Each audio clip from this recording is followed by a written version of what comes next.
আপনাদের এত সাহস, আপনারা এত মারামারি করতে পারেন, এটা আওয়ামী লীগের আমলে করলেন না কেন? দ্বিতীয় বিষয় হচ্ছে, ঝিনাইদহে আপনারা দেখেছেন যে আমাদের এনসিপির সহযোদ্ধা নাসির উদ্দিন পাটোয়ারির উপরে আপনার আক্রমণ হয়েছে, তার সহকর্মীদেরকে রক্তাক্ত করা হয়েছে। কেন করা হয়েছে? কারণ তিনি ওখানকার বিএনপির নেতাদেরকে মাফিয়া, সন্ত্রাসী, চাঁদাবাজ এগুলো বলেছেন। তো বিএনপির নেতাকর্মীরা খুবই অপমানিত বোধ করেছেন এবং অপমানিত বোধ করার কারণে তারা লাঠিসোঁটা নিয়ে আক্রমণ করেছেন, তাদেরকে রক্তাক্ত করেছেন। এখন এই রাজনীতি তো আমরা আওয়ামী লীগের আমলে দেখেছি। আপনাদের এত সাহস, আপনারা এত মারামারি করতে পারেন, এটা আওয়ামী লীগের আমলে করলেন না কেন? আপনারা এখন 1000 লোক নিয়ে থানা ঘেরাও করেন। আপনাদেরকে তো আমরা ধান খেতে পাট খেতে ছবি দেখছি, লড়াই সংগ্রামে ময়দানে তো আপনাদেরকে রাস্তাঘাটে খুব বেশি দেখি নাই। তা আপনারা কইছিলেন, সেদিনকার আওয়ামী লীগ পিটাইতে পারেন নাই কেন? আজকে সরকার, প্রশাসন, পুলিশ আপনাদের সেজন্য হেডম দেখাচ্ছেন।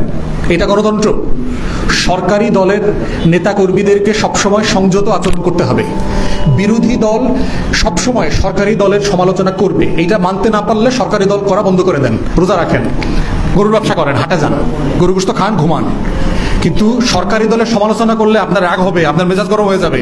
তাহলে ওইটার জন্য আপনি আওয়ামী লীগ করতে পারেন। এখন আপাতত ভারতে চলে যান, অনলাইনে ব্যাপক গালাগালি করবেন, ব্যাপক আওয়ামী লীগ করেন। অনলাইন খুললে মনে হয় সারা বাংলাদেশ আওয়ামী লীগ হয়ে গেছে।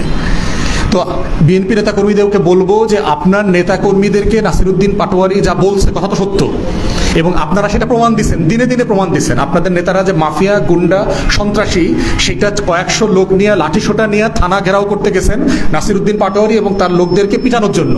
তাহলে আপনারা যে আসলে সন্ত্রাসী, আপনারা যে আসলে মাদক খেয়ে রাজনীতি করেন, এটা তো আপনারা প্রমাণ করছেন। তো তাহলে গণতন্ত্র মানে মাথায় রাখতে হবে, যত কঠিন কথাই বলুক, গায়ে হাত তোলা পর্যন্ত যাওয়া যাবে না।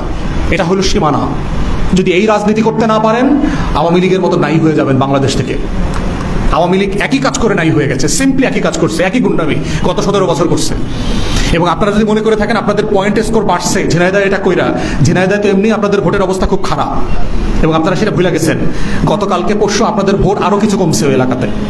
অতএব গায়ে হাত তোলার রাজনীতি করা যাবে না। শব্দের রাজনীতি শব্দ দিয়ে করবেন, বক্তব্যের রাজনীতি বক্তব্য দিয়ে করবেন, দ্বিমতের রাজনীতি দ্বিমত দিয়ে করবেন। এর বাইরে গায়ে হাত তোলা, আক্রমণ করা, রক্তাক্ত করা, কাউকে পিটানো, হুমকি দেওয়া, এই রাজনীতি করা যাবে না। এটা বটম লাইন, এটা গণতন্ত্র। সারা দুনিয়াতে সরকারি দলের এমপি, মন্ত্রীদেরকে গালাগালি করার অভ্যাস আছে।